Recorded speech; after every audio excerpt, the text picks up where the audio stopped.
YouTubers, this is Zero Shadow from BlenderArtist.org, and as been 7 years coming, so now that the technology has actually caught up to make this effect a lot more presentable, we are going to get started with the Aura special effect. Now, the first thing we're going to need is before we actually start adding in the meshes, we're actually set up our motion blur. I'm just going to click here and going to change the motion samples to 5, and then change the shutter speed to 2. And the next thing we're going to do is go into the renders layer. I'm going to assign this layer to the first visible layer. I'm going to get rid of freestyle because we're not going to be using that. And we're going to add a new layer, assign it to this layer. We're going to get rid of the sky and the freestyle on this layer, change it to Aura. Now this entire tutorial is going to be completely done in the Blender render engine. So now that we have the render settings set up, we're going to add in a UV sphere. Just going to smooth it out, not going to mess with the subdivisions. And on the next layer, we're going to bring in an icosphere. We're going to increase the size of this mesh to 1.5.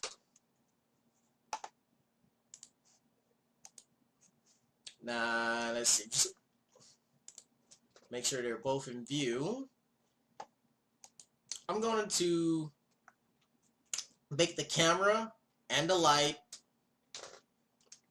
be available for both of the render layers here.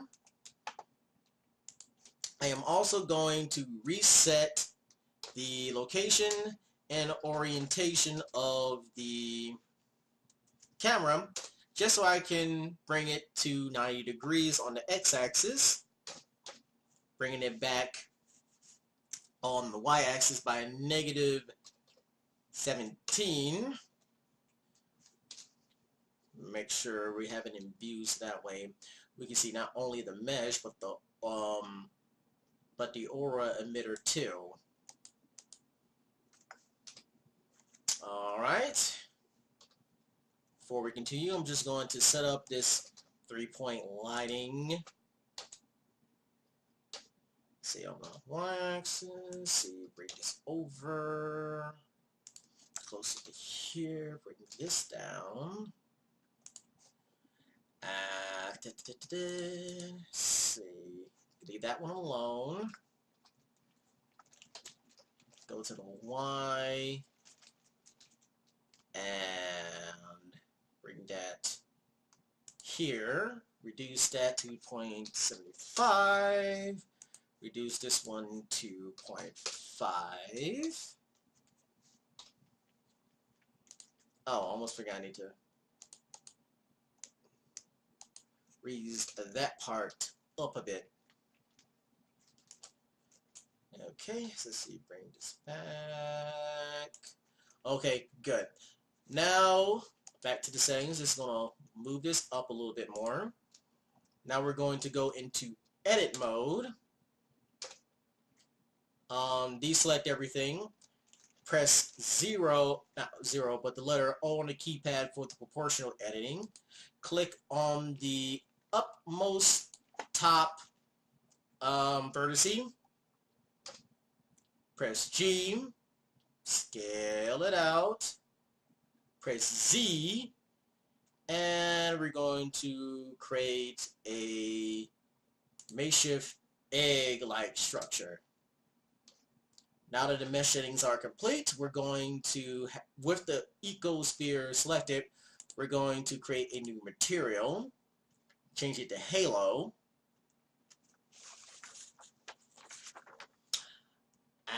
and And we're going to change the alpha to 0.1, change the size settings to 0.3, and we're also going to turn on the alpha and the shaded. We're also going to change the color. You can actually, at this particular point of the tutorial, you can actually change it to any color you want. I'm just going to go for a sky blue color. Going to the texture settings, go to new, click on distorted noise, and let's see, going to show the alpha, going to go to colors, click on the color ramp. We're going to only add in one color stop, and we're going to change the position of that color stop to 8.32. Now we're also going to increase the alpha all the way up on that color stop, but change this color stop alpha all the way down to 0. We're not going to change any of the settings here. And now we're moving on to the particle system.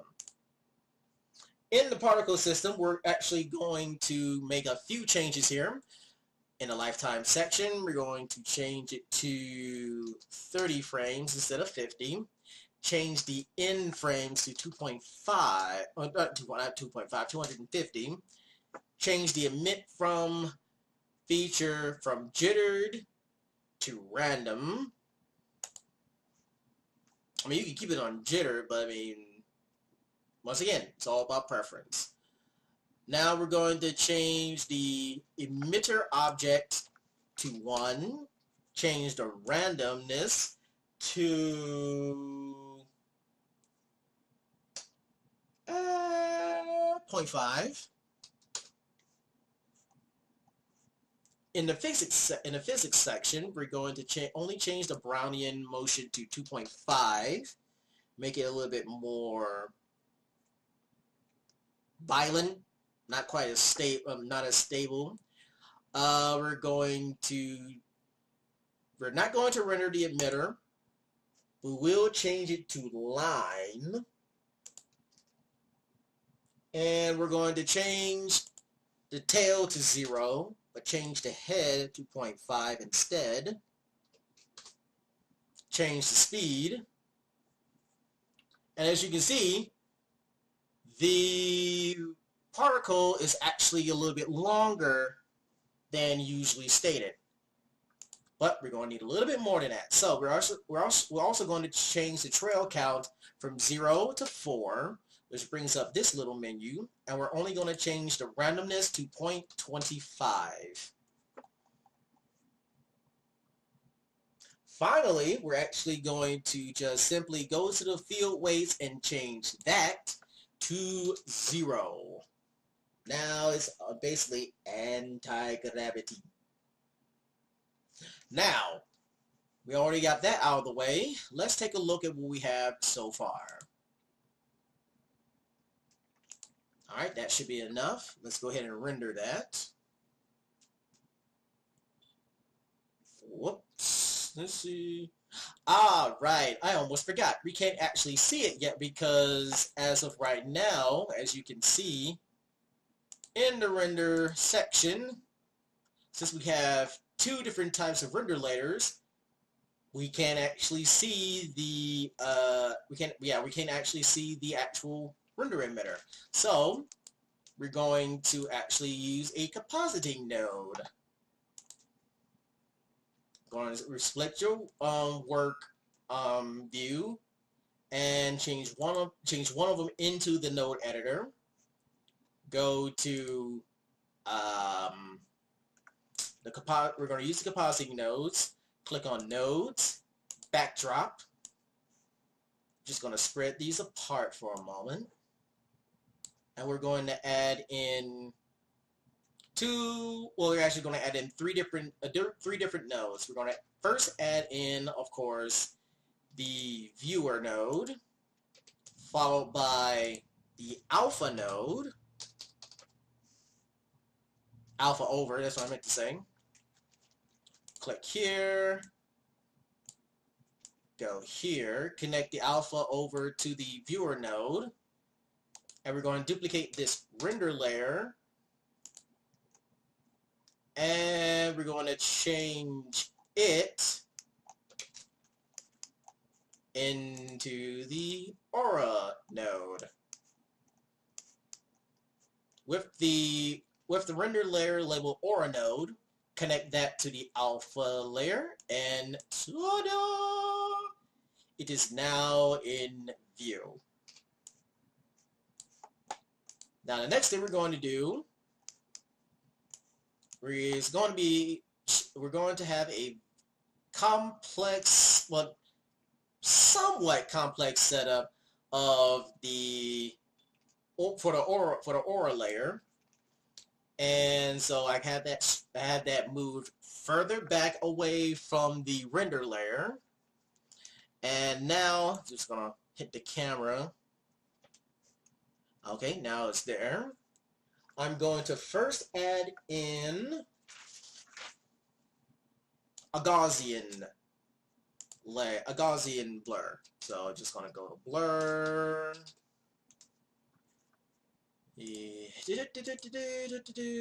Now we're going to change the blur to 30 on both the X and Y coordinates.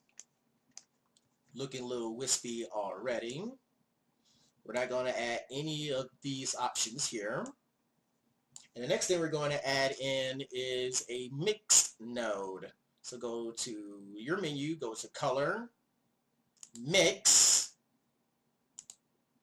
click here in between the blur node and the mix node, and it automatically takes up the foreground image socket. You're going to move this socket that's coming from the blur into the background, not background, but wait, no, I got that confused.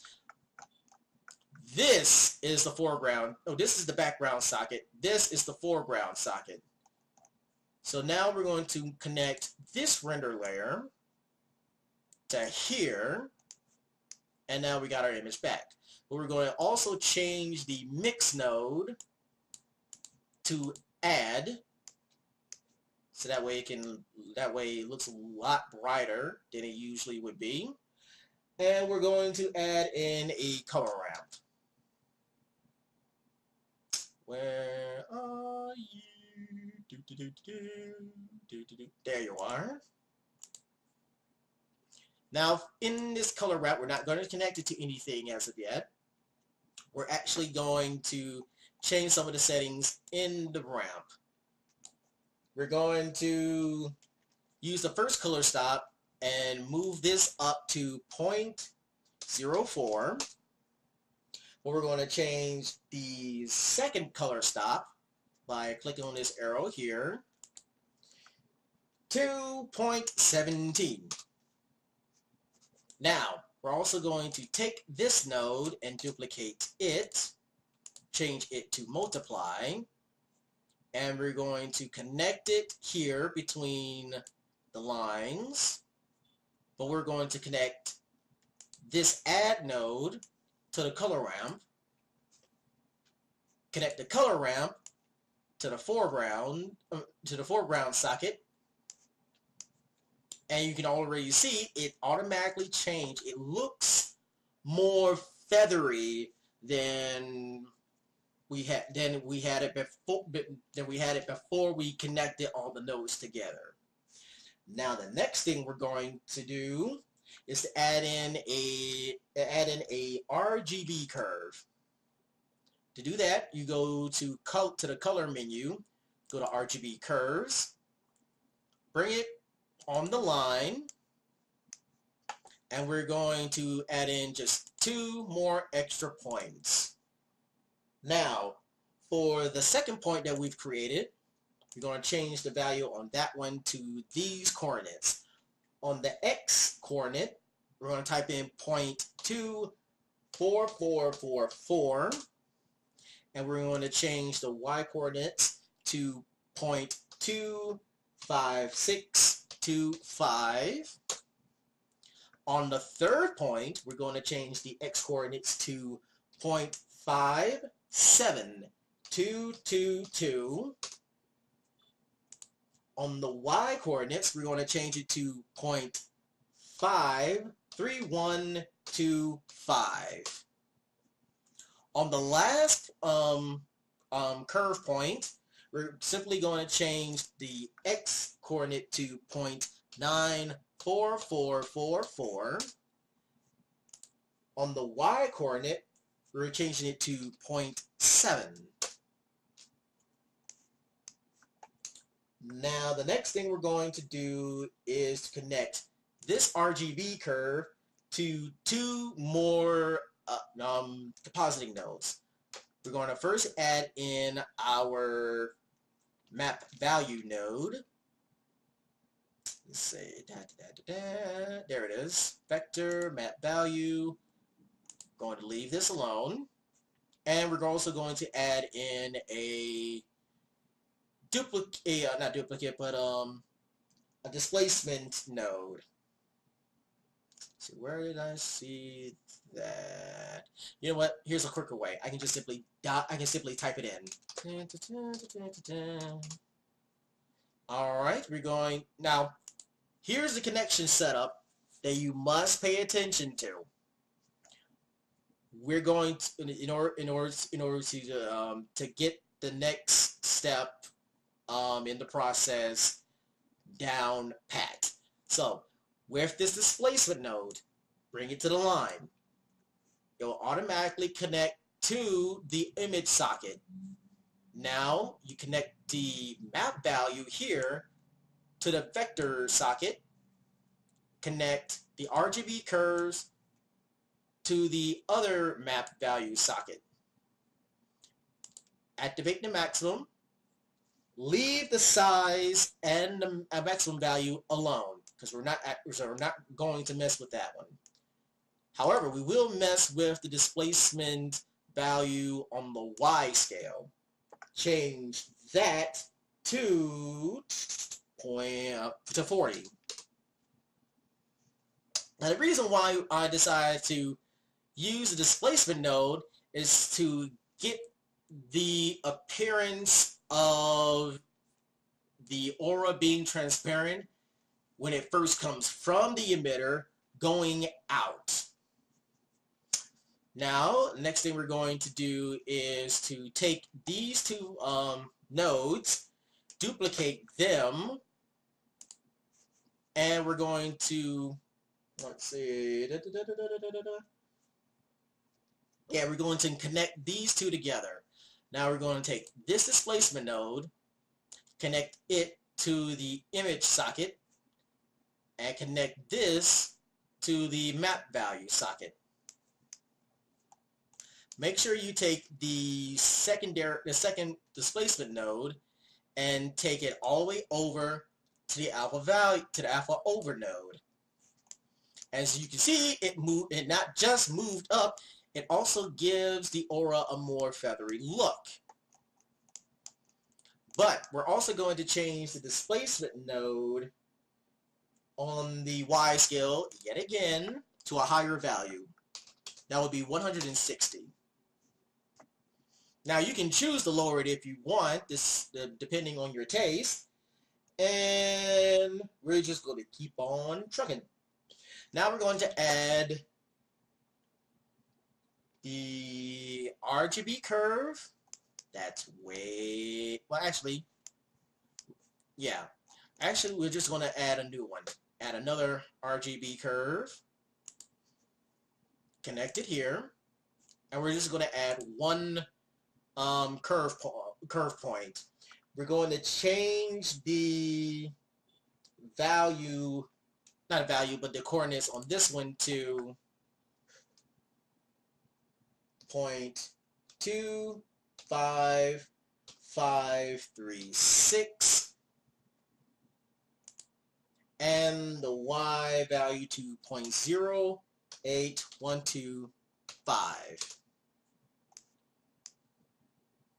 Now we're going to connect a new color ramp. Let's see, color ramp. Where did you go? I'm just gonna dial it in.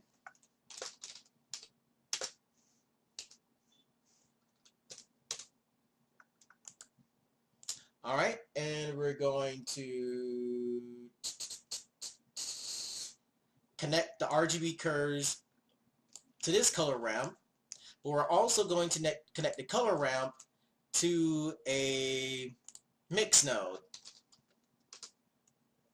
I'm going to bring it here, connect that here, and we're going to change this to multiply again, and change the value to 0.718, or 0.718. Okay, it looks a bit on the light side, but we still haven't made any changes in the color ramp. So the next thing we need to do on this first color stop, we need to change it to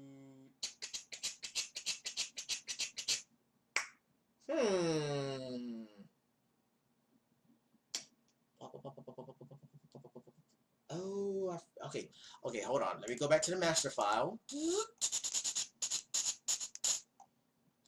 Okay.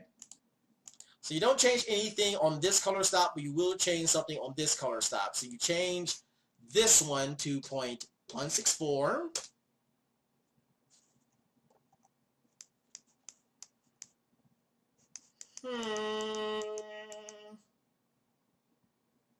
Let me make sure. This one looks a little bit lighter than I previously had it. So give me a second. Let me change the position. Okay, that makes it a little bit more visible. So this one's good. So we're just going to keep it at 0.085 instead. But it's still not visible enough. So let me go back, change the RGB curve.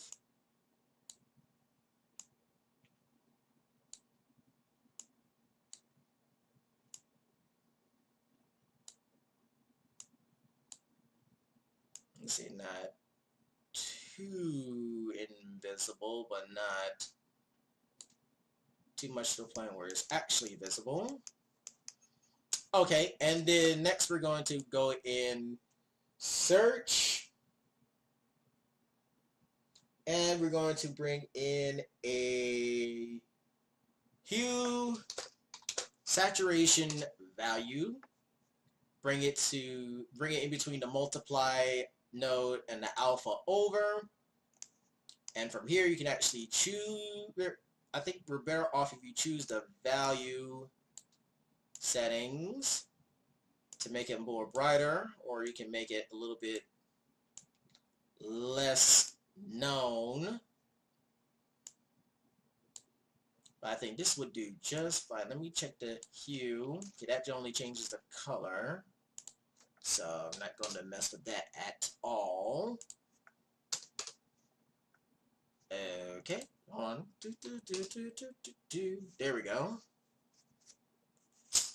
And from the looks of it, that's it for the node setup. There is one more thing we need to do before we finish this tutorial. And we're going to actually create a field, a force field, to manipulate how the particles are going to react. Now, I recently created a field, just an ordinary force field, and in the settings of the force field, I'm going to show you exactly how it would actually react with this active.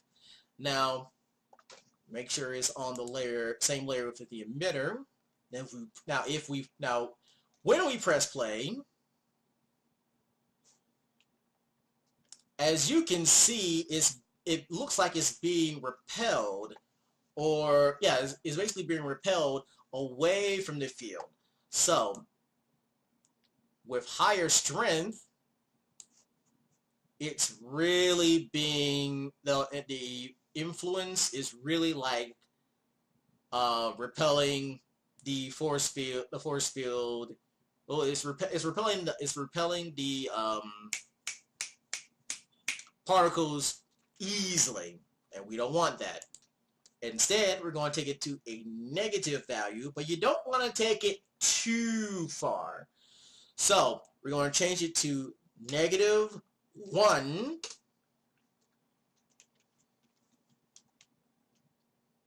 And as you can see,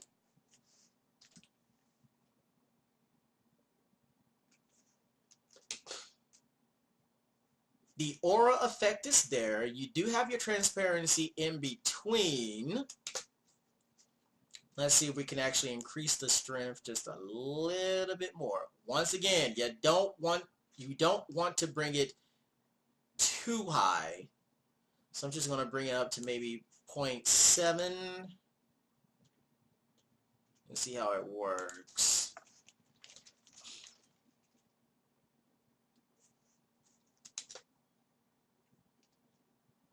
Ah, okay. It's a lot better than I thought. So, if you want to make any particular changes about how you want the aura to actually affect, you can just mess around with the RGB curves.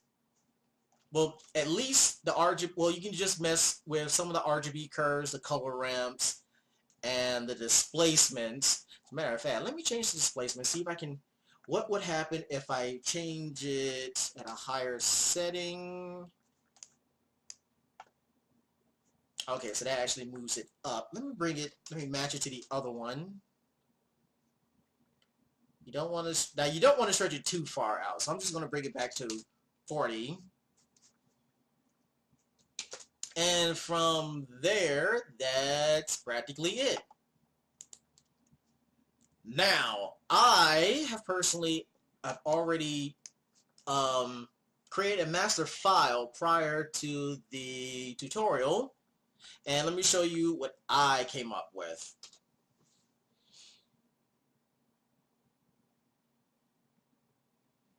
And as you can see, this is what I have. It looks like it's showing some flames. Well, it's kind of it's showing flame-like behavior, but that's probably this is probably the effect that we're trying to go for. Now, to use it in a practical sense, the best way you can actually use this effect in your animations, you will have to actually create a duplicate of your character. Create a duplicate mesh of your character. Make sure it still has the weight paint on, and just create.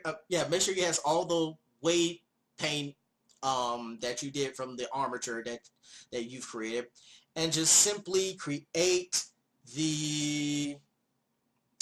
Just go through the steps of the tutorial to set it up, and everything should be fine. Now, I would love to see your results from this tutorial. So if you have some time, just go ahead and drop a link into the tutorial. Drop a link into the comment section. You can if you liked the tutorial, press the like button. That will be great. It'll let you know that you at least learned something.